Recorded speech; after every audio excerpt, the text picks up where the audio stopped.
ਸਾਰਿਆਂ ਦੀ ਬਣਾਈ। ਅਗਰ ਤੁਸੀਂ ਚਾਹੁੰਦੇ ਹੋ ਵੀ ਕਦੀ ਕਿਸੇ ਡਾਕਟਰ ਕੋਲ ਨਾ ਜਾਈਏ, ਨਾ ਸਾਨੂੰ ਸ਼ੂਗਰ ਹੋਵੇ, ਨਾ ਸਾਨੂੰ ਜੋੜਾਂ ਦਾ ਮਸਲਾ ਹੋਵੇ, ਤੇ ਨਾ ਮੋਟਾਪਾ ਹੋਵੇ, ਨਾ ਫੈਟੀ ਲਿਵਰ ਹੋਵੇ, ਨਾ ਕੋਲੇਸਟ੍ਰੋਲ ਹੋਵੇ, ਹਾਰਟ ਤੁਹਾਡਾ ਬਿਹਤਰੀਨ ਹੋਵੇ, ਨਬਜ਼ ਪਲਸ ਠੀਕ ਹੋਵੇ, ਮਰਦਾਨਾ ਤਾਕਤ ਤੁਹਾਡੀ ਬਹੁਤ ਠੀਕ ਹੋਵੇ, ਅਗਰ ਤੁਸੀਂ ਚਾਹੁੰਦੇ ਹੋ, ਜੋ ਹਰ ਬੰਦੇ ਦੀ ਖਾਹਿਸ਼ ਹੈ ਜੀ ਜੀ ਠੀਕ ਹੈ, ਤੇ ਤੁਸੀਂ ਫਿਰ ਇੱਕ ਕੰਮ ਕਰਨਾ ਹੈ ਕਿ ਤਿੰਨ ਚੀਜ਼ਾਂ ਛੱਡਣੀਆਂ ਸਿਰਫ। ਰੋਟੀ ਛੱਡਣੀ, ਚਾਵਲ ਛੱਡਣਾ ਤੇ ਮਿੱਠਾ ਛੱਡਣਾ।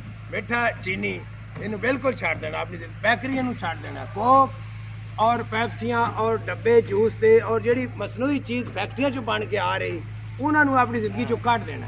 ਨੇਚਰ ਦੇ ਕਰੀਬ ਰਹਿਣਾ, ਕੁਦਰਤ ਦੇ ਕਰੀਬ। ਕੁਦਰਤ ਨੇ ਜੋ ਚੀਜ਼ ਬਣਾਈ ਹੈ ਨਾ ਤੁਹਾਡੇ ਵਾਸਤੇ, ਉਹਨੂੰ ਐਵੇਂ ਖਾਣਾ ਹੈ। ਮਸਲਨ ਸੇਬ ਉਸ ਬਣਾਇਆ ਤੇ ਸੇਬ ਦਾ ਜੂਸ ਨਹੀਂ ਤੁਸੀਂ ਕੱਢਣਾ, ਸੇਬ ਨੂੰ ਐਵੇਂ ਖਾਣਾ, ਉਹਦੇ ਜਿਤਨੇ ਫਾਈਬਰ ਤੇ ਰਸ ਹਨ ਇਹ ਵੀ ਅੰਦਰ ਜਾਣੇ ਚਾਹੀਦੇ।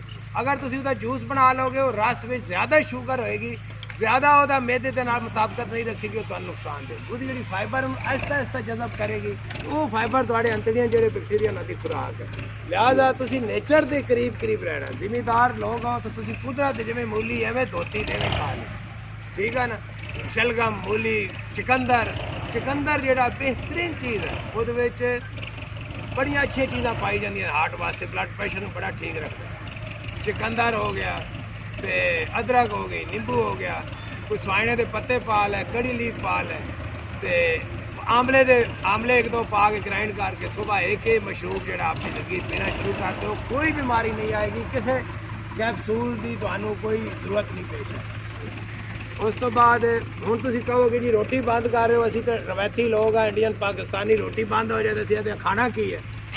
1001 ਰੈਸਿਪੀ ਹੈ ਜਿਹੜੀ ਤੁਸੀਂ ਖਾ। ਸੁਬਾਹ ਤੁਸੀਂ ਉੱਠੋ, ਇੱਕ गिलास पानी, नींबू का अगर रेगुलर इस्तेमाल करोगे ना, हर एक दे डेरे ते 4-5 नींबू के बूटे आने चाहिए, देसी नींबू के, और देसी नींबू सारा साल नहीं मुकना चाहिए तुहाडा। एक गिलास पानी च एक नींबू ने चोड़ के तुसीं पी लिया।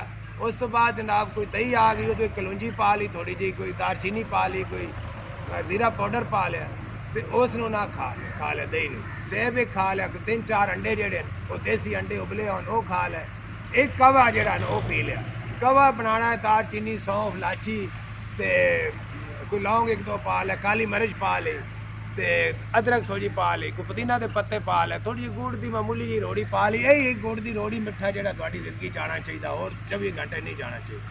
ये थोड़ा और कवा पी लिया, ये बेहतरीन नाश्ता, दुनिया का बेहतरीन। कोई बीमारी तो नहीं आ सकती, ना थोड़े अंदर गोश्त दोपहर में तुसीं खाना है।